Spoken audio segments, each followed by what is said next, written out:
球场施工画线的师傅千万不要走开，看一看这个小伙怎么画圆的。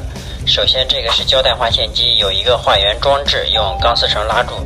刚开始贴的这部分不精准，要撕掉一部分，然后一个人脚踩画圆中心点，另一个人就可以推动机器正常画圆了。